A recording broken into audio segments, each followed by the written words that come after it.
vamos a ver un tema que se llama clasificación de suelos, que es un tema que tiene su propia cartilla.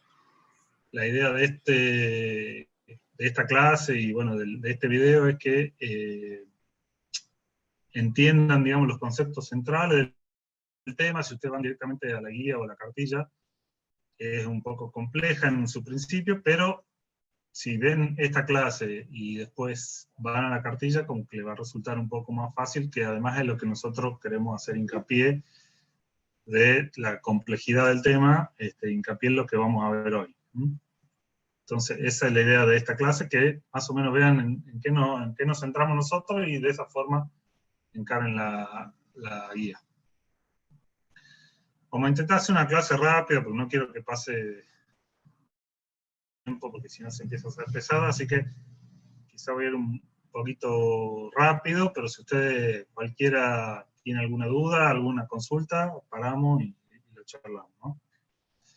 Bueno, la clasificación del suelo, como toda ciencia, exige que a un grupo determinado de cosas, por ejemplo las plantas, los animales, y en este caso los suelos, el hombre los clasifica para entenderlo mejor, ¿no? Y el suelo no escapa a eso. Entonces la clasificación es la separación de suelos en distintos grupos que tienen características similares y potencialmente un comportamiento similar. Porque acá puede ser que haya suelos relativamente distintos que tengan un comportamiento similar. Entonces esas son formas de agruparlo, ¿no es cierto? Y a su vez existen numerosas clasificaciones que utilizan distintos criterios para agrupar los suelos. Por ejemplo, un criterio geológico, un criterio químico, un criterio climático, un criterio genético, un criterio de génesis. Eso depende de la clasificación que se hizo, y hay un montón de clasificaciones. Hay una clasificación rusa, una clasificación francesa, una australiana, una de la FAO, y nosotros vamos a ver especialmente, y la cátedra hace hincapié en la clasificación americana, Estados Unidos, que es del USDA, que es el Departamento de Agricultura de Estados Unidos, y que además es una de las más utilizadas en el mundo, ¿no? La otra también muy utilizada es la FAO, pero bueno, nosotros hoy vamos a ver la de la Solid Taxonomy, que es de la USDA. Bueno, ¿cuáles son las características de las clasificaciones de suelo en general y de este en particular? Que utilizan propiedades cuantificables, eliminando los criterios cualitativos, que es un poco, ustedes lo habían visto en los horizontes genéticos y los diagnósticos. La diferencia es uno que era cuantificable, que eran los de diagnóstico. O sea, yo podía decir, no podía decir tiene mucha materia orgánica o tiene un color oscuro, sino que yo tenía que decir qué porcentaje de materia orgánica tenía, cómo era el color, según usando la tabla de Munsell. Bueno, en la clasificación de suelos se usa este tipo de características. O sea, en general la clasificación diagnóstica de horizonte. Bueno, acá está, criterios como alto contenido de materia orgánica o por envase han sido sustituidos por tal porcentaje de materia orgánica o grado de saturación menor del 50%, etc. Ustedes ya sabiendo la clasificación diagnóstica, bueno, ya más o menos entienden un poco esto. Vamos ahora a centrarnos en el sistema americano de taxonomía de suelos, que tiene esta clasificación. A los suelos de todo el mundo lo divide en 12 órdenes, que ya lo vamos a ver. A su vez, esos 12 órdenes tienen sus 63 subórdenes, 250 grandes grupos, 1.400 subgrupos, 8.000 familias y más de 19.000 series. Acá nosotros generalmente lo que nos interesa, por supuesto no tienen que saber toda esta clasificación porque es imposible, sí tienen que saber los 12 órdenes y algunos de los subórdenes más importantes, y sobre todo los que tenemos acá en la provincia de Tucumán y los que generalmente vemos en la salida de campo los años que no hay pandemia, ¿no? Pero que ahora están en una guía nueva que se llama Los suelos de Tucumán. Ahí los pueden buscar a las salidas que normalmente hacían. Bueno, cuando decimos que tenemos 12 órdenes del suelo, esos órdenes tienen un par de criterios para diferenciarlos. Por ejemplo, uno es la presencia o ausencia de horizonte de diagnóstico. Por ejemplo, hay un orden que por ahí es el más conocido, que se llama Molisol, Y la característica de ese orden molisol es que tiene que tener sí o sí un horizonte mólico. Entonces, en la presencia del horizonte mólico, el criterio para clasificar un molisol. Después hay otro criterio que es el régimen térmico o el régimen de humedad. Por ejemplo, hay un orden que se llama gelisol, que utiliza el régimen térmico para su clasificación. Es un suelo que está en las regiones árticas y que está congelado durante gran parte del año o todo el año. Entonces el régimen térmico ahí es lo más importante. Después hay un orden que se llama aridisol, que utiliza el criterio de humedad, en este caso de falta de humedad, para su clasificación. Y finalmente hay otro criterio, que es el material original. Hay dos órdenes que se clasifican por su material original, que son los vertisoles, ya lo vamos a ver, y los andisoles, que son los suelos volcánicos. Entonces, básicamente, estos tres criterios son los que se utilizan para definir los 12 órdenes. Presencia o ausencia de horizonte, régimen térmico de humedad y material original. Esto lo preguntan siempre en los finales, así que ténganlo en cuenta. Bueno, en este cuadro se describen se nombran los 12 órdenes, que son del vertisol al gelisol, y tiene, ¿se ve el cursor del mouse ahí? ¿Alguien me confirma que se lo veo, no? Sí, sí se lo veo, profe. Bien, gracias. Bueno, estas partículas, estas letras que están en negrita, terminan siendo la partícula conformativa del nombre del orden. Ya lo vamos a ver más adelante, pero recuerden cómo está formada. Y está formada, acá tienen la partícula sol, una vocal antes, y la consonante antes de esa vocal, y después la siguiente vocal es la partícula formativa del orden del suelo. No se preocupen si por ahora no lo entienden, pero fíjense, este sol, la vocal que sigue, la primera consonante después de esa, y la última vocal son las que forman. En este caso od, en este caso ult, en este caso ol, y ya vamos a ver cómo se forma después el nombre. Después acá, bueno, tenemos las partículas formativas ya separadas. Acá de dónde deriva ese nombre, por ejemplo, vertisol viene de invertir, ya lo van a ver al suelo y van a ver por qué hablamos de esto. Y bueno, esta es una regla mnemotécnica para que se acuerden más o menos de dónde viene, ¿no?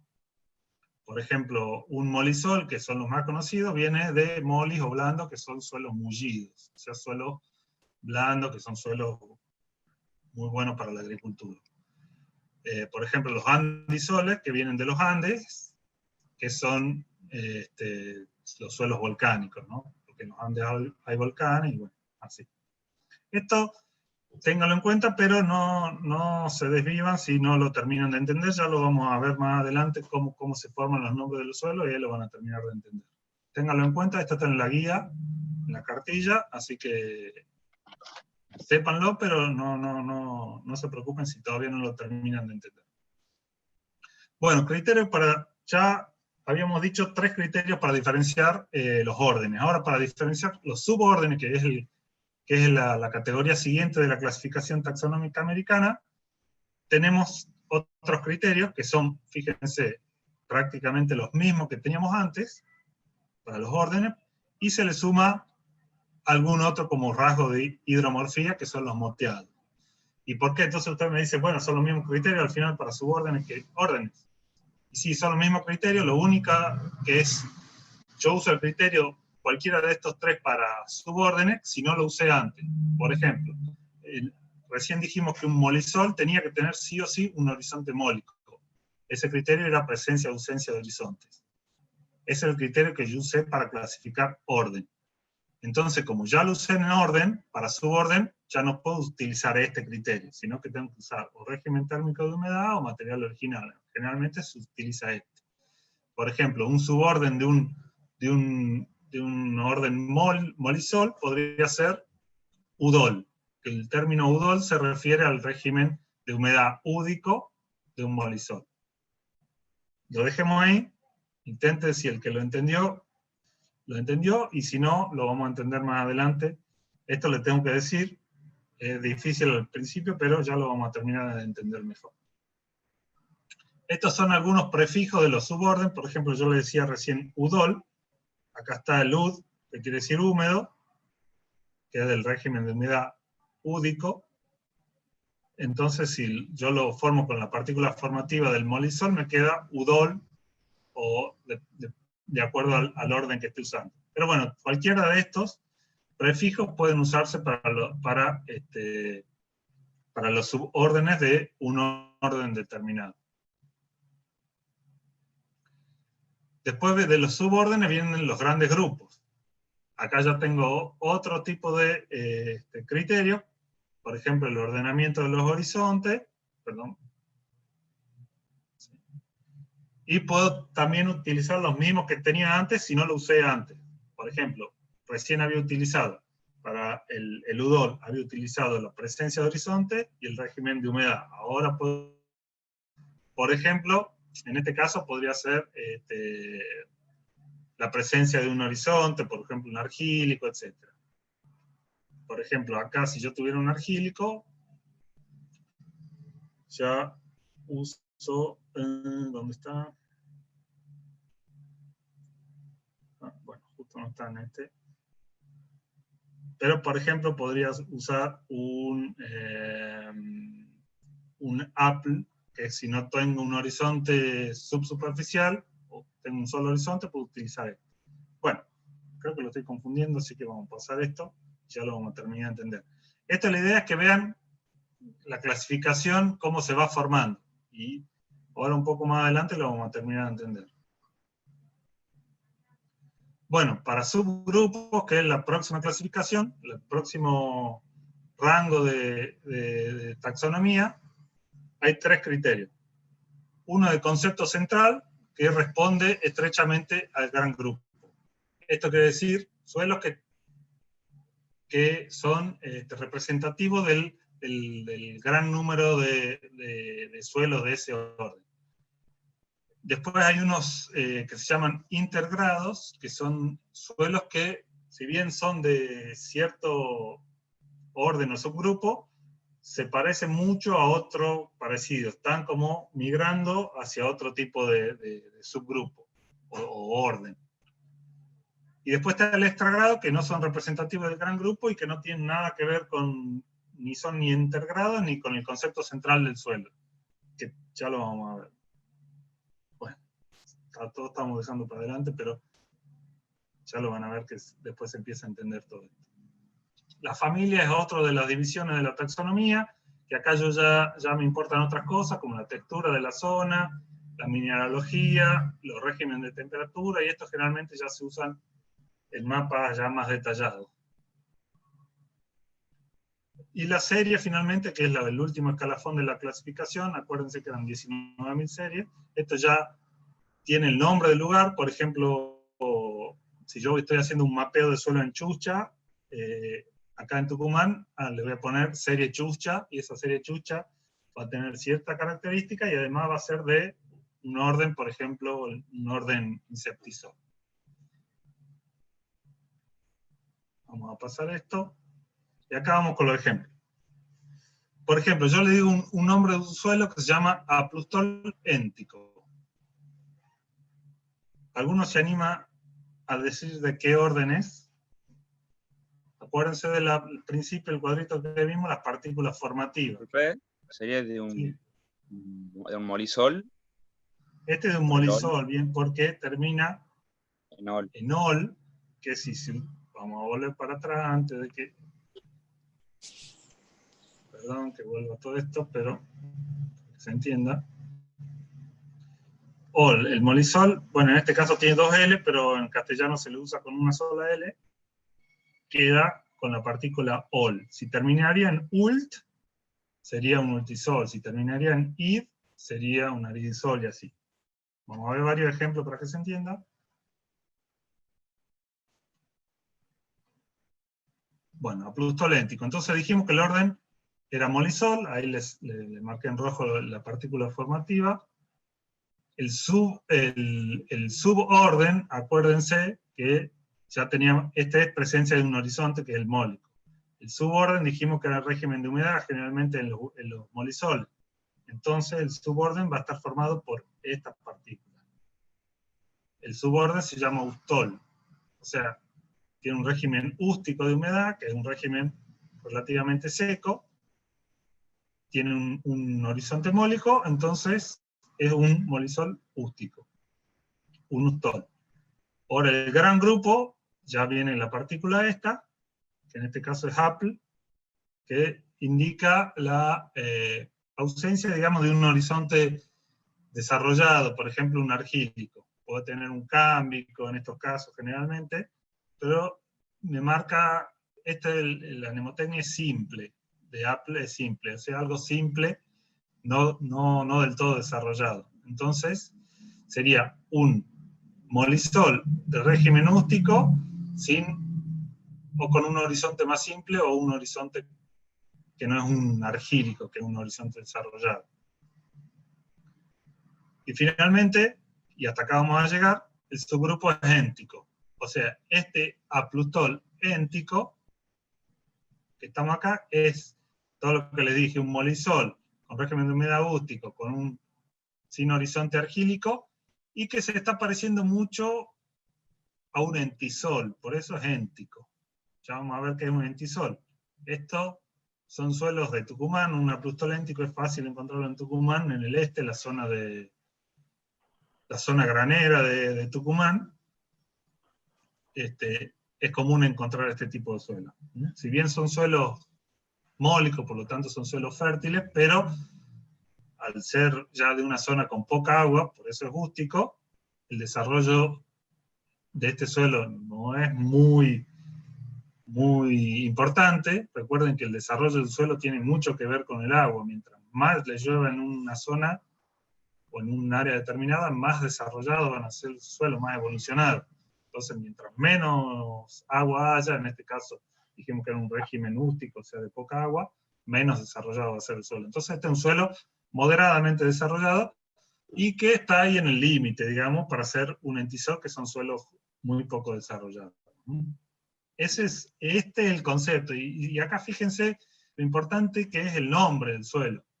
Porque ustedes por ahí cuando leen un trabajo científico, lo único que le va a decir el trabajo científico es que donde se hizo, por ejemplo, el ensayo, el suelo era un aplustol éntico. Eso solamente le va a decir el trabajo o lo que ustedes estén leyendo. Pero eso solo, si ustedes conocen toda la clasificación de suelo, le va a decir un montón, no solamente de el suelo en sí, sino de el clima de ese lugar.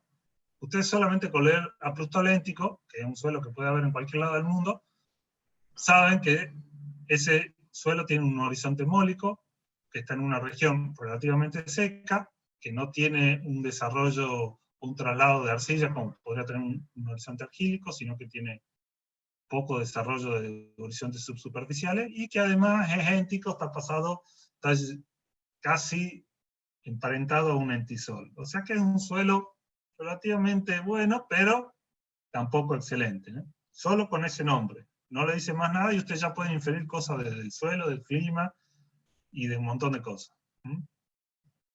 Veamos otro ejemplo. Ustortent típico. Fíjense la terminación. ¿A qué le suena? Es la misma que tenemos acá. No lo voy a hacer abrir el micrófono y eso, pero bueno. ¿Entisol, profe? Es un entisol, bien. Esto también hay en Tucumán, en la zona de Tranca, en la zona del este, ya bien al este, pegado con Santiago del Estero, hay muchos entisoles. Hay muchos entisoles en las márgenes de los ríos. Los entisoles son suelos muy jóvenes que no tienen suficiente tiempo, suficiente agua como para tener un desarrollo del perfil. Cuando uno ve un entisol, generalmente ve un solo color del suelo desde la superficie a la profundidad. Pero bueno, vamos acá al nombre del suelo. Entonces dijimos que era un entisol, perfecto. El suborden es Hortent. Hortent es verdadero, quiere decir que es el más común de los entisoles. El gran grupo, fíjense, acá utilicé otro criterio, que no necesariamente tiene que ser de los otros tres, y recién acá usé el criterio de régimen de humedad, que acá lo había usado en el nivel de suborden, acá no va suborden, acá lo utilizaron en el nivel del suborden, acá recién lo utilizo en el nivel de gran grupo. O sea, todo lo que yo no uso en los niveles superiores lo puedo ir usando en los niveles inferiores para la clasificación. Y en este caso el subgrupo típico quiere decir que es, además del más común de los entisoles, digamos, no se aleja del concepto de entisol, no está siendo parecido a otro suelo, por ejemplo. Vamos con dos ejemplos más, un poco más raros. Acá hay un Plagantrept típico, bueno, parece que estaba tipeando medio rápido. ¿Qué orden dicen que es? Ertisol. ¿Cómo? Ertisol. Este es un inceptisol. Antisol. Acuérdense, termina el sol, la siguiente vocal y las tres o las dos que ocupan una consonante y una vocal. Es un inceptisol. Los inceptisoles son suelos, ya lo vamos a ver un poco más adelante, pero son suelos también jóvenes, como los entisoles, un poquito más desarrollados que los entisoles, pero son suelos poco desarrollados y muy variables, ¿no? Acá, en el caso del suborden, también es antrept, quiere decir, viene de antrópico, se ha hecho por el hombre, quizás sea un suelo muy trabajado por el hombre. Este tipo de suelo seguramente no hay acá en Argentina, sino generalmente todo lo que tiene este prefijo antrópico son suelos europeos que tienen miles de años de agricultura. El gran grupo es Plagantrept, que quiere decir que tiene un horizonte plagen, que también es un horizonte oscuro, con materia orgánica, que son generalmente de esos tipos de suelos de agricultura de muchos años, pero de muchos, hasta milenios, le diría. Y finalmente típico, ¿no? Vamos con el último ejemplo, Alaquoth lítico. Y acá ya cambia, fíjense cómo cambia esto, ya no es típico, sino es lítico. Ya no, bueno, no lo voy a hacer adivinar, es un espodosol. Termina en od, espodosoles. Los espodosoles son suelos de regiones frías que se desarrollan bajo coníferas. Acá en Argentina hay un par en el sur, o un par de kilómetros, digamos, cuadrados. Veamos, el suborden es Aquod, o sea, Aquod hace referencia al régimen de humedad. Aquod quiere decir un régimen de humedad muy lluvioso, por llamarlo así, por eso es Aquod. Está el lúdico, esto es más que lúdico. Finalmente, el grupo es Alaquoth, y el subgrupo, que esto lo quería mostrar, es lítico. Este quiere decir, no es típico, que es lo más normal del orden, sino que es lítico. Y en este caso es que este tipo de suelo podría ser profundo en otras áreas, en este caso, donde se hizo esta clasificación, tiene un contacto lítico a los pocos centímetros del suelo. O sea, por ejemplo, puede tener a los 50 centímetros del suelo un contacto lítico, y que es un contacto lítico, es básicamente roca a los 50 centímetros o 60 centímetros de profundidad. Entonces, da todas las características para hacer un espodosol típico, bueno, de un régimen acuícola, pero tiene ese contacto lítico, entonces ya no es típico, sino es lítico. ¿Se va entendiendo mejor ahí? Y fíjense, como les decía, con este nombre, ustedes ya saben con este nombre que este suelo es poco profundo, porque tiene un contacto lítico, que es un espodosol, o sea, ya saben, pueden inferir mucho de las características climáticas de la zona, de las características del régimen de humedad, etc. Bueno, ahora vamos un poco rápido a nombrar los órdenes. Vamos a ver los 12 órdenes y sus características principales. Ustedes van a ver que en la guía, en la cartilla, tiene una descripción mucho más detallada de los órdenes, pero hay algunas características que son, digamos, las que los distinguen a un orden del otro y que son muy características. Después hay otras que se pueden mezclar con otros órdenes, pero acá les voy a poner yo las características diferenciales de cada orden, que son las que tienen que saber ustedes. Pero después, dentro de cada una de esas características hay una serie de variaciones, ¿no? Bueno, los entisoles, que ya los habíamos nombrado, ocupan el 16% de todos los suelos del mundo. Son suelos jóvenes, como les decía. Jóvenes quiere decir que no tuvieron el tiempo suficiente para desarrollarse. Quizás si un entisol. ¿Y esto por qué pasa? Digamos, pasa generalmente porque se le va depositando constantemente material arriba. Por ejemplo, estoy en la terraza de un río o en la ladera de una montaña y constantemente hay derrumbe y el suelo se vuelve a tapar con una capa de sedimento. Bueno, ese suelo no tiene tiempo para desarrollarse y diferenciar horizontes, sino que constantemente está siendo aportado por material. Entonces no es que sea joven en el tiempo, sino que no le da tiempo para formar el desarrollo de los horizontes. A eso se le llama suelo joven. Por ahí también puede ser un caso que le falte agua.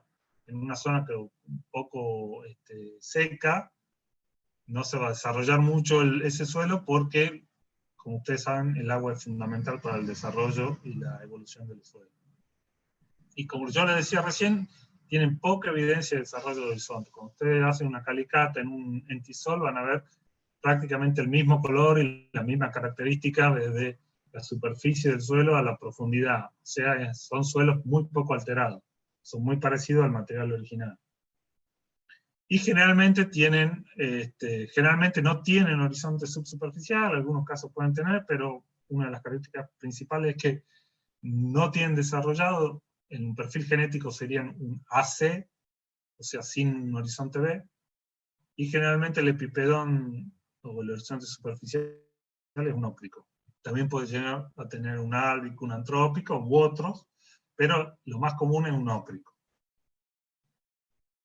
Este sería algún perfil típico, fíjense, es muy difícil diferenciar el horizonte, por lo menos por color, quizá pueda tener alguna característica, seguramente que lo diferencia, pero fíjense, en este caso tiene un A de 2 centímetros, que quizá tenga un poco más de materia orgánica, o de actividad de fauna, y después directamente ya en un C, que es prácticamente el material original. Fíjense, en lo que se ve acá, parece que acá lo que le falta es agua. Y también, bueno, un poquito más desarrollado, se ve con un desarrollo mayor de estructura, pero el color, el desarrollo de un horizonte que ustedes pueden ver en otros suelos más de regiones más tropicales o con más tiempo de desarrollo, no tiene nada que ver con esto, ¿no? Bueno, acá sería otro ejemplo, fíjense, en este caso tiene piedra y le queda solo 10 centímetros de suelo, y esos 10 centímetros, por supuesto, en una ladera o una montaña no tienen la suficiente agua para desarrollarse, y además tiene un contacto lítico muy cercano a la superficie que tampoco le permite mucho desarrollo, ¿no?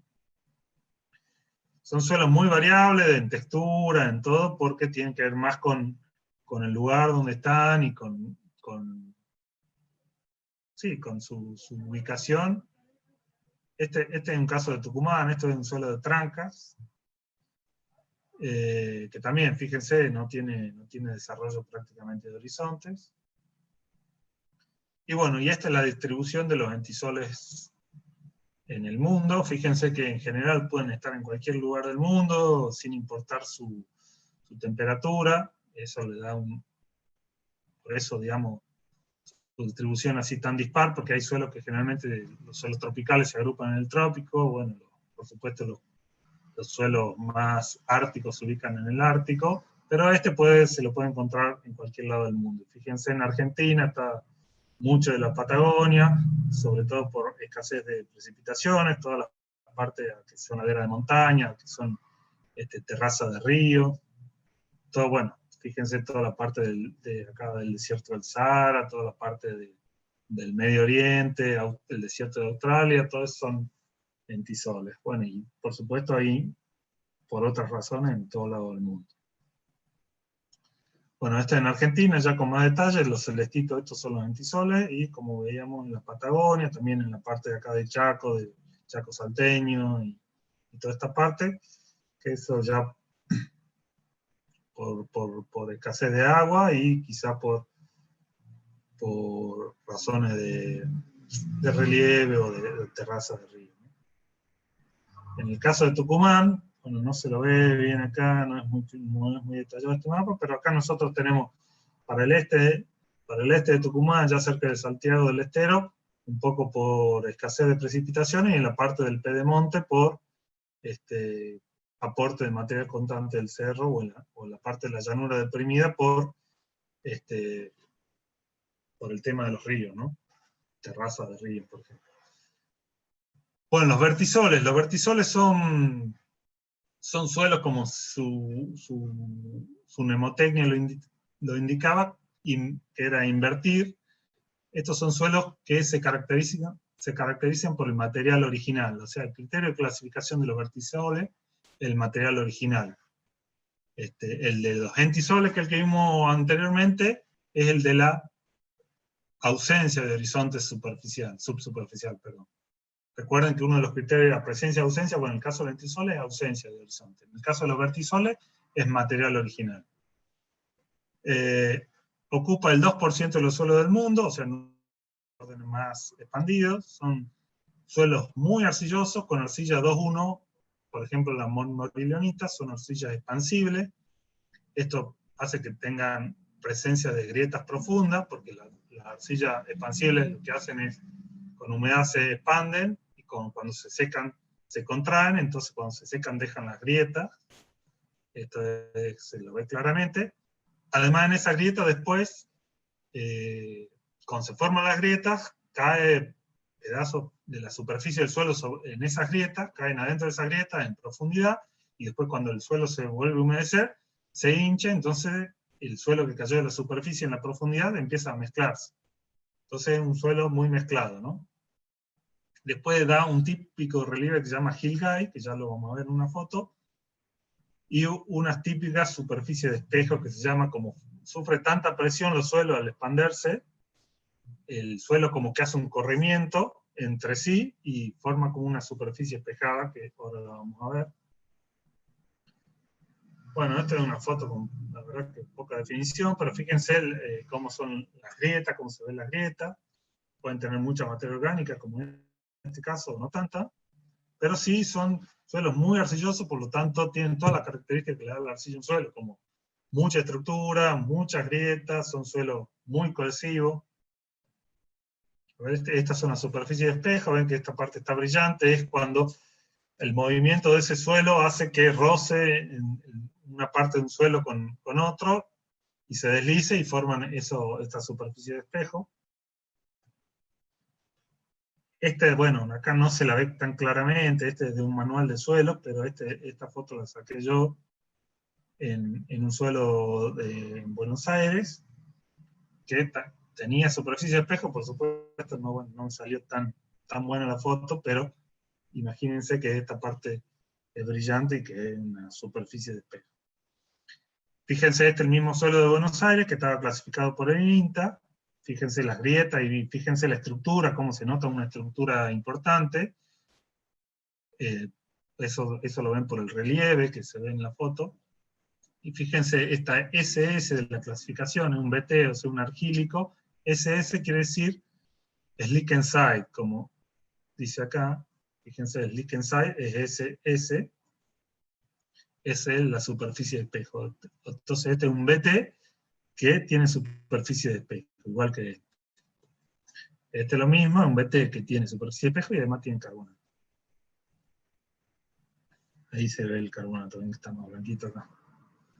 Bueno, el relieve que forma estos suelos de tanto movimiento que tienen se llama Hillgate, y son este pequeño micro relieve que es debido al movimiento que tiene el suelo. También se lo puede ver de esta forma, con pequeñas elevaciones, y como se imaginarán, un suelo que se mueve tanto tiene sus problemas para la edificación. Hay muchos problemas de edificación en estos tipos de suelo, hay que hacer un estudio bien, o unos cimientos bien fuertes para no tener problemas con el movimiento del suelo, que puede resultar dañino para algunas edificaciones. Incluso en campos te complica también los alambrados, porque vos pones un poste para hacer un alambrado y que el suelo se mueve y te lo termina tirando al poste. Bueno, la distribución, dijimos que era mucho menor que el lentisol, pero fíjense, hay algunas zonas muy particulares. En el caso nuestro están sobre todo concentrados en Entre Ríos y Buenos Aires. Después, bueno, acá en Estados Unidos y el oeste de México, algo acá en el Cuerno de África, mucho en India y mucho en Australia, y bueno, en algunas zonas ya más particulares. Fíjense acá, dijimos que estaban en Entre Ríos, estos son los vertisoles, están en esta zona, y algo en Buenos Aires, aunque no está marcado acá. Vamos a los andisoles. Los andisoles es quizá uno de los más fáciles de recordar, porque viene de Andes, que es la zona volcánica. Corresponde al 1% de los suelos del mundo, son suelos con material original volcánico. Este material original volcánico lo que tiene de característico es que son muy livianos, o sea, tienen baja densidad aparente y le transmiten al suelo una baja densidad aparente. Recuerden que la densidad aparente tenía que ver es el volumen del suelo seco, incluyendo el espacio poroso. O sea que un suelo, si vos le pones un material liviano, cualquier tipo de suelo, te va a hacer que todo ese suelo sea más liviano. Son generalmente oscuros. Fíjense esto, fíjense, en este caso está más mezclado, pero en este caso tiene una capa bien marcada de ese material volcánico. Y quizá el resto del suelo, quizá esto fue una deposición o una erupción de un volcán que se depositó sobre esa superficie y después siguió depositándose material, esto no es que pasó en pocos años, sino que son miles de años quizá el desarrollo de este suelo, sí. ¿Esto quiere decir que tiene buena porosidad el suelo este? Tiene no necesariamente buena porosidad, depende mucho de la textura, no solo el material volcánico es muy liviano, ¿sí? Es muy poroso este material volcánico, pero no necesariamente todo el perfil del suelo sea así. Depende cómo esté conformado. En este caso, este sector sería el que tiene buena porosidad o baja densidad aparente, quizá el resto no. En este caso, quizás si está todo mezclado acá, sí sea buena porosidad, pero la porosidad no necesariamente, recuerden que la porosidad no necesariamente está asociada al tamaño de la partícula. Generalmente los suelos más porosos son los suelos de partículas más finas, o sea, por ejemplo, los arcillosos.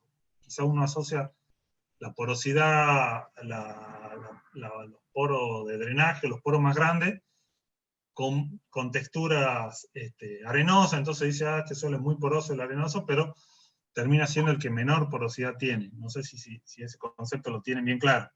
Los suelos más porosos son los de partículas más finas.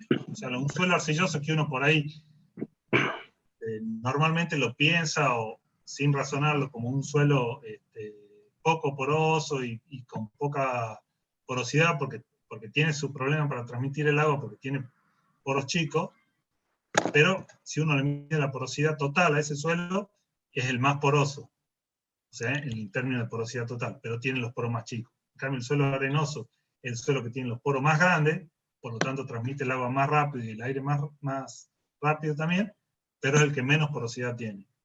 Y bueno, en este caso del alófano, que se llaman estos materiales volcánicos, tienen poros chicos también, son muy porosos, pero no tienen una transmisión del aire y el agua como el arenoso, por ejemplo. No sé si se entiende. Sí. Es decir que cuando quiere decir que tiene menor número de poros la arena, sería porque son más grandes los poros, entonces ocupan mayor espacio, digamos. Por eso habría menor. Claro. La arena tiene la característica de tener poros grandes, pero el número de poros, o el porcentaje de porosidad total es bajo. Lo que pasa es que hay algo sería como contraintuitivo, que uno siempre piensa la arena como un suelo o una textura porosa que transmite el agua y el aire, pero en realidad es la menos porosa. Transmite bien el agua y el aire porque tiene poros grandes, pero la porosidad total es menor que la de un arcilloso. Por eso es contraintuitivo con lo que uno piensa, incluso con lo que se dice en el campo. Porque uno dice en el campo que los suelos pesados son los arcillosos, pero si uno lo va a pesar al suelo arcilloso, es el más liviano. uno le llama suelo liviano un suelo arenoso en el campo, pero si uno lo va a pesar un suelo arenoso, el mismo volumen que un arcilloso, es más pesado. Por eso la densidad de un suelo arcilloso siempre es menor que la de un suelo arenoso. Bueno, estoy yendo para otro tema, pero eso siempre tenganlo en cuenta porque hay un problema ahí con que es contraintuitivo, como lo repito. Uno lo piensa de una forma y en el campo le dicen de una forma, pero en la realidad, cuando uno va a la balanza, es al revés. Bueno, les decía que los suelos andisoles son suelos volcánicos. Y fíjense, este que está marcado acá se llama Cinturón de Fuego del Pacífico, sí, Cinturón de Fuego del Pacífico tiene otro nombre, no me lo puedo acordar ahora, que tiene que ver con las placas tectónicas, que son estas que están marcadas acá, y tiene que ver con el desarrollo de los volcanes. En esta zona del oeste, perdón, de América y el este de Asia y Oceanía, están ubicados la gran mayoría de los volcanes del mundo. Y la distribución de los andisoles coincide prácticamente con la zona donde hay volcanes. Hay, por supuesto, en otro lado, como también hay volcanes en otro lado, como por ejemplo Islandia. Acá hay también una placa tectónica que pasa por el medio del Atlántico, y justo pasa por el medio de Islandia. Entonces por eso Islandia también tiene muchos de estos suelos. Pero tiene que ver, donde hay zona volcánica, hay este tipo de suelo. Por supuesto, en Argentina, los andisoles están en la zona de la cordillera. Bueno, hace poco hubo un terremoto acá en San Juan, que viene de la placa tectónica que divide acá. Bueno, los inceptisoles. Los inceptisoles ya los nombramos un poco antes, son suelos también jóvenes, parecidos a los entisoles que habíamos visto antes, pero un poquito más desarrollados. Los entisoles dijimos que generalmente no tenían horizonte subsuperficial, y ya los inceptisoles son un poco más desarrollados, entonces generalmente tienen horizonte subsuperficial, pero son realmente unos suelos jóvenes y son muy variables. Acá puede haber una gran variedad de inceptisoles, pero bueno, acá el concepto que tienen que quedarse ustedes, que son suelos jóvenes, un poquito más desarrollados que los entisoles, y que el perfil típico, que no quiere decir que sea el único, es un ócrico sobre un cámbico. Fíjense, el ócrico y el cámbico son dos horizontes poco desarrollados. En el caso del ócrico superficial y en el cámbico subsuperficial, no son horizontes muy desarrollados. Por lo tanto, tiene cierta relación con un orden de suelo poco desarrollado, ¿no? Como dijimos, son muy variables, o sea que pueden tener mucha variedad. Este es uno de los perfiles que pueden ser, pero pueden tener un montón de perfiles. Y fíjense la distribución, y al igual que el entisol, pueden estar en cualquier lado del mundo, porque tienen que ver más bien con un montón de características, entonces se pueden encontrar en un montón de lugares, ¿no? Bueno, me olvidé decirles que son bastante extendidos, 9%, casi 10% de distribución del suelo del mundo. Fíjense, España prácticamente es un suelo insectisol. Inglaterra también tiene mucho. Bueno. Acá en Argentina también están bastante distribuidos, acá en Chaco, algo de Córdoba, algo de Santa Fe, Santiago también.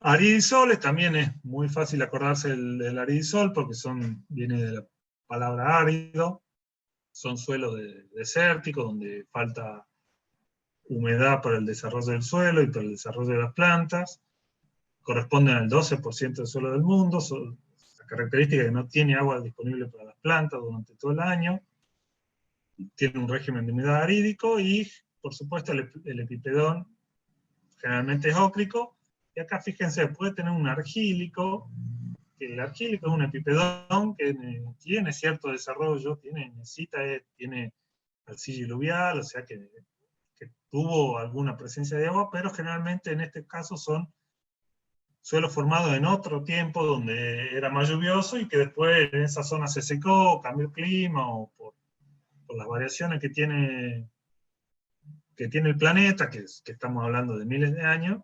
Ese suelo se formó en otra época y quedó con un argílico, en un lugar donde es medio raro encontrar un argílico, ¿no? Y bueno, y la vegetación es xerófita, por supuesto. También, fíjense, tiene algo que ver con el lentisol, también poco desarrollo de horizonte, porque por supuesto no le entra agua, pero los entisoles pueden estar con un poco más de vegetación. En este caso los aridisoles son mucho más secos, y fíjense, básicamente coinciden con los desiertos de todo el mundo, la Patagonia nuestra. Acá está todo el desierto del oeste de Estados Unidos, bueno, algunas zonas que no son más conocidas como desérticas, pero que le falta agua, pero son muy frías, por eso no son tan conocidas. En este caso, ¿se acuerdan?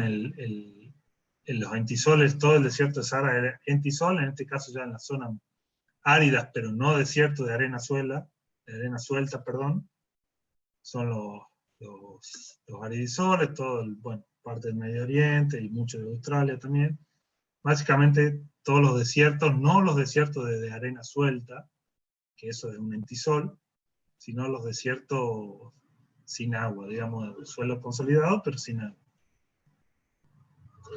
En el caso de Argentina está toda la Patagonia y parte de la Puna, etc. Nuestro país es prácticamente un gran desierto al oeste. Bueno, los molisoles, que son 7% de los suelos del mundo, son los suelos más fértiles, son los más oscuros, sí. Disculpe, entonces en los aridisoles el criterio de clasificación sería el régimen de humedad. Sí, el régimen de humedad, exactamente. El único que es el régimen de humedad, el criterio de clasificación. En el caso de los molisoles, como les venía diciendo, son los suelos fértiles, son los suelos oscuros, son los suelos que le dan prácticamente de comer al mundo, son los suelos cerealeros, donde se producen casi la gran mayoría de los cereales del mundo. Acá, bueno, estos son muy conocidos en la Pampa nuestra, acá en Tucumán también tenemos muchos. La ciudad de Tucumán está edificada sobre un molisol. Generalmente se desarrollan bajo pradera, o las praderas, las características que tienen son raíces profundas, entonces eso hace que la materia orgánica de este tipo de suelos sea mucha, porque esas raíces después se descomponen y se transforman en materia orgánica, además sea profundo, son suelos profundos. Por supuesto tiene un epipedón mólico, con lo que ustedes ya saben que significa un epipedón mólico, o sea, más de 1% de materia orgánica, más de 50% de saturación con base, menos de 1500 partes por millón de pentóxido de fósforo, suelo profundo, suelo oscuro, digamos, con cierto requerimiento de oscuridad, según la tabla de Munsell, que no sea ni duro ni masivo en seco. Bueno, todas las características de un mólico están transferidas a un molisol. Y bueno, como horizonte subsuperficial puede tener un argílico, un cámico, un nátrico, un cálcico, ya depende de eso, pero la secuencia más común es mólico sobre argílico, que es el suelo que está ahí en el manantial, que es el suelo que tenemos un poco más al este también, en la llanura chacoampeana. Y bueno, el perfil típico sería un suelo muy profundo, muy oscuro en superficie, y que después, bueno, en este caso, no sé si es tan representativo, quizá un BW acá más coloradito, y acá sería un C. Tengo otra foto mejor. Bueno, este es un paisaje de suelo cerealero, donde se producen todo tipo de granos normalmente, o bueno, cualquier tipo en este caso en Tucumán también se hace mucha caña, pero normalmente a nivel planetario se usan para cereales. Fíjense, los molisoles son estos verdes más oscuros, o más brillantes. Tanto la Pampa, acá esto es Tucumán, y esta parte de Tucumán. Acá también un poco en el sur. Y fíjense la distribución en el mundo. Bueno, toda la parte nuestra de Argentina, todo el cinturón cerealero de Estados Unidos y parte de Canadá, todo el cinturón cerealero de Estados Unidos, que son los estados del centro de Estados Unidos, y toda la parte de Ucrania, casi toda Ucrania en molisol, y todo digamos, el sur de Rusia también en molisol. Por eso toda esta parte es una gran cerealera, digamos. También hay algo en Mongolia y China, y bueno, en esta parte. Los alfisoles ocupan el 10% de los suelos del mundo. Son suelos bastante buenos, digamos, no tan buenos como los molisoles, pero son suelos bastante fértiles. La secuencia típica es ócrico sobre argílico, o sea, no llega un mólico. Si fuera un mólico acá sería un molisol, pero cuando le da un poco menos de materia orgánica, por ejemplo, el mólico, ¿no? el horizonte superficial no llega al 1% de materia orgánica, ya pasa a ser un ócrico. Entonces, en vez de ser un molisol, pasa a ser un alfisol. Sigue siendo un buen suelo, tiene moderadamente alta saturación de base, o sea, no es un suelo de regiones extremadamente lluviosas, tropicales. Generalmente se desarrollan bajo bosques caducifolios o praderas, se ubican entre molisoles y espodosoles, o en clima frío, y entre aridisoles y utisoles en clima más cálido. Son suelos intermedios, bastante fértiles, aunque bueno, no tanto como los molisoles, ¿no? Son suelos, digamos, de transición, quizás, si quieren acordar de eso. Bueno, esto, perfiles, un suelo con poca, fíjense, o relativamente poca materia orgánica en superficie, porque si no, sería ya un molisol, y sí un desarrollo de un argílico, ¿no? Subsuperficial. Por eso esto se lo ve un poquito más rojizo. Bueno, este es un paisaje, un alfisol, que la verdad que podría ser por cualquier lado. Y la distribución, fíjense, de los molisoles que estaban acá, está un poquito más arriba, o sea, donde hay generalmente, a medida que yo me voy más para el norte, tengo un poquito menos de vegetación, por lo tanto, eso puede explicar un poco menos la cantidad de un poco menor materia orgánica que tienen. Toda la costa agrícola de Australia. Australia es todo un gran desierto acá en el medio, con una costa más fértil, que son alfisoles. Acá en Argentina tenemos un poco también mezclado con los molisoles en la pampa húmeda, y acá en la parte de Chaco y Corrientes. Y también un poco al costado de los molisoles que estaban en esta zona de Estados Unidos, un poco más tirando por los estados del medio oeste. Bueno, acá de nuevo en Argentina son estos, un verdecito más mezclado acá en La Pampa y un poco acá en Chaco y Corrientes. Vamos a los multisoles, que son el 9% de los suelos del mundo. La característica principal es un endopedón argílico, o sea, igual que el alfisol, los dos tenían argílico, pero esta tiene baja saturación en base. ¿Esto qué quiere decir? Zonas un poco más tropicales, donde llueve más, entonces las bases se lavan más. ¿Sí? Acuérdense, son parecidos a los alfisoles, incluso dijimos que estaban entre los multisoles y los molisoles, creo. En este caso, los multisoles son regiones donde llueven un poco más, es un suelo ya más desarrollado por la mayor entrada de agua en ese suelo, ya va teniendo un color amarillo rojizo, pareciéndose a los suelos brasileros, que son los suelos más evolucionados. Este sería como un paso anterior a la evolución máxima de un suelo, que es el oxisol, o sea, al lavado máximo de un suelo, ya sería un suelo viejo, el molisol. Este también es un suelo relativamente viejo, o sea, quiere decir que muy lavado. Y puede tener un epipedón ócrico o úmbrico sobre siempre un argílico con baja saturación en bases. Fíjense, generalmente, o casi siempre, en climas cálidos y húmedos, tirando tropical. Fíjense, ya son suelos más amarillentos, más rojizos. Cuando uno va yendo a Misiones, Corrientes, ya empieza a encontrar este tipo de suelo. Siempre un BT o un argílico. Seguramente son suelos ácidos, más tirando a la acidez, porque están bastante lavados. Y, bueno, un paisaje. Y fíjense la distribución, ya ustedes ven, se ubican ya más en las zonas tropicales, ya no hay tanto. Si uno se aleja en la latitud ya no encuentra tanto, sino se concentra bastante en la zona tropical, con, bueno, alguna acá excepción del sur de Estados Unidos. Y acá en Argentina podemos encontrar los multisoles, acá en Misiones, en límite de Misiones Corrientes, por ahí en la zona más tropical de Argentina. Los oxisoles, como le dije, ya son el suelo más evolucionado, sería como un paso más después del multisol, un suelo más lavado, más tropical, con más entrada de agua, donde ya tiene prácticamente lavado todos los componentes. Son suelos rojos, muy desarrollados, viejos, estos suelos se les llama viejos, senescentes. Ya solo quedan los óxidos de hierro y aluminio, son suelos ácidos, son suelos que están en la fase 4 de Polinó, o sea, se lavaron las sales, se lavaron los carbonatos, se lavó todo y solo quedan, se lavaron las arcillas y solo quedan los óxidos e hidróxido de hierro y aluminio. Y en general tiene un horizonte óxido que se corresponde, por supuesto, con el oxisol y con todas las características que estamos hablando.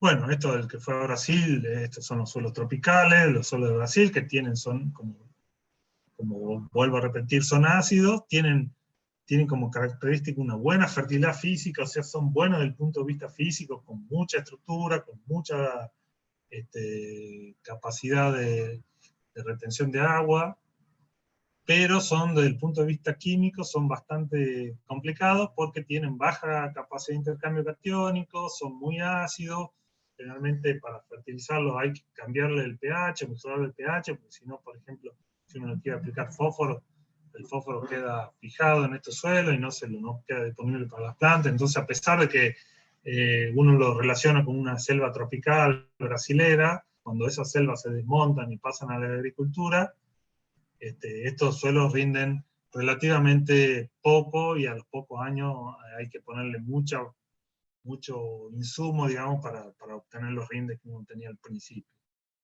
Entonces, bueno, ese es uno de los grandes problemas del desmonte de la Amazonia, digamos, que si bien se desmonte la Amazonia y uno se imaginaría una agricultura súper rentable, termina a los pocos años siendo una agricultura que ya pierde su rentabilidad y con el sacrificio de haber eliminado parte de la selva. Cuando está la selva o la jungla tropical, mantiene un equilibrio que ya viene de miles de años, entonces el suelo funciona. Pero cuando yo le saco todo ese aporte de la selva, lo descubro el suelo, hago un movimiento del suelo, o sea que se termina oxidando más y todo eso, bueno, ya la ecuación ya no cierra, ¿no? Bueno, otra imagen de los suelos oxisoles. Fíjense, ya si el ultisol se concentraba en la parte tropical, directamente el oxisol es un suelo tropical que está concentrado en Brasil y acá en la República Africana, acá está el Congo, República Centroafricana, etc. Y también un poco acá en la parte de las islas asiáticas. Acá en Argentina tenemos una colita de los oxisoles en la parte de emisión, pero está mezclado con los multisoles y bueno, un poco con molisoles también tienen algunas. Los espodosoles son suelos de regiones frías, 3% de los suelos del mundo, no es un suelo muy, muy extendido. Tiene como característica principal o criterio de clasificación un horizonte espódico, en este caso sería la presencia de horizonte, igual que en el anterior, que en el oxisol, sería presencia de horizonte, en el caso del nóxico, en este caso un espódico. Tienen como característica principal también la acumulación iluvial de hierro, aluminio y materia orgánica, o sesquióxido de hierro y aluminio. Generalmente tienen un horizonte álbico, también conocido como E en la clasificación genética. Son suelos de zona fría y bajo vegetación de conífera normalmente. Fíjense, esta es la característica de un espodosol. Se ve un horizonte álbico y un horizonte espódico, que sería este que está acá. Acá se ve cómo el ingreso de agua fue lavando los materiales de este álbico. Los materiales me refiero a los óxidos de hierro y aluminio y a la materia orgánica que se acumula en este horizonte espódico. Este es el típico perfil de un espódico. Y en la clasificación genética tienen su correlato como VHS, que es la acumulación de sesquióxido de hierro y aluminio y de materia orgánica.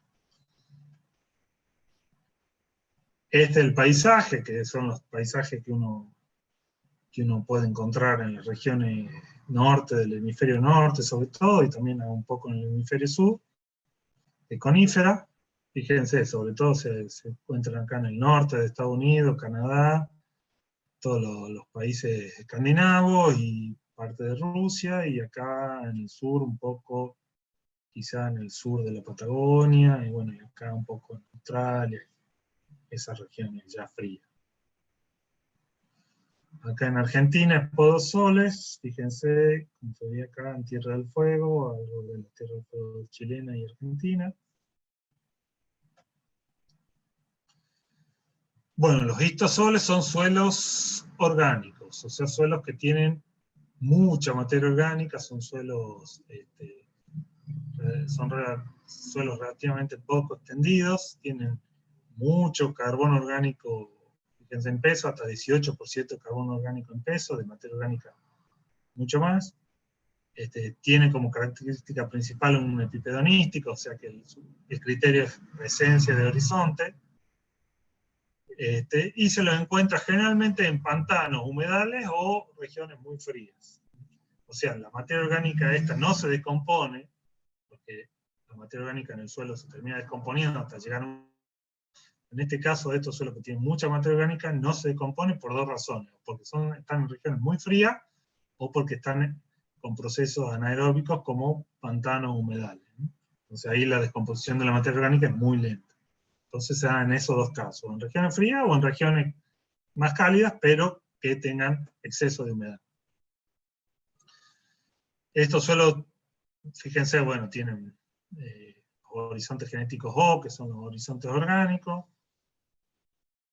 y generalmente cuando uno los drena, por ejemplo, yo estoy en una región un poco más bien tropical, pero tengo un pantano, cuando yo lo termino drenando el pantano, o sea, le hago un drenaje para poder utilizar en la agricultura, baja mucho el volumen. Eso es una característica de estos suelos. En húmedos están muy expandidos y en secos se contraen. Eso hay que tenerlo en cuenta cuando uno hace un drenaje de este tipo de suelo. Y fíjense su distribución, están en regiones frías, como decía, norte de Canadá, en Rusia, bueno, no es Siberia, pero está cerca, los países escandinavos, y quizá, fíjense, acá en Argentina creo que están en la isla Malvinas nomás. A ver, histosoles, fíjense, acá en las Islas Malvinas, y quizá en alguna parte, bueno, muy puntual de acá del sur de Argentina.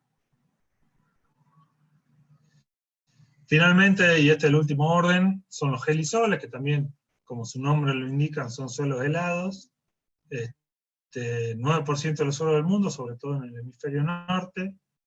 Son suelos jóvenes, poco desarrollados, sobre todo por el clima, y porque se caracterizan porque tienen permafrost. Permafrost es una capa de suelo permanentemente congelada. Estos suelos que ponemos acá, que no necesariamente tienen que tener nieve, porque puede estar el suelo sin nieve, por ejemplo, en el verano, en Alaska, por ejemplo, en el verano de Alaska, en algunas zonas no hay nieve, sobre todo en las zonas bajas, pero uno cava ese suelo y se encuentra con un suelo congelado, que es muy difícil para trabajar, incluso para obras civiles, de hacer rutas en esas cosas, o vías. Este tipo de suelo complica mucho porque, bueno, cavar un suelo congelado es muy complicado, ¿no? Fíjense, estas serían las capas congeladas, que bueno, si bien no se distinguen mucho en la foto, pero es suelo congelado básicamente. Y bueno, por supuesto la distribución, fíjense, prácticamente todo Canadá, perdón, Alaska, Canadá, y todo Siberia, y norte de Rusia. Bueno, finalmente para terminar ya con este tema, esta sería una clave simplificada del orden de suelo. Bueno, no se lo voy a decir ahora, pero por ejemplo, tienen permafrost, ya de cabeza de un gelisol. Bueno, si no tienen permafrost, pero tienen más de 30% de materia orgánica, es un histosol, bueno, y así hasta llegar por todos los órdenes del suelo, hasta llegar, fíjense los últimos dos, como son los que básicamente no tienen una característica especial, sino como que es el descarte de todos los otros que no son, ¿no? Bueno, después acá tenemos más o menos la distribución de todos los suelos o órdenes que veníamos viendo antes, así que no lo vamos a detener acá. Y ahí termina este tema.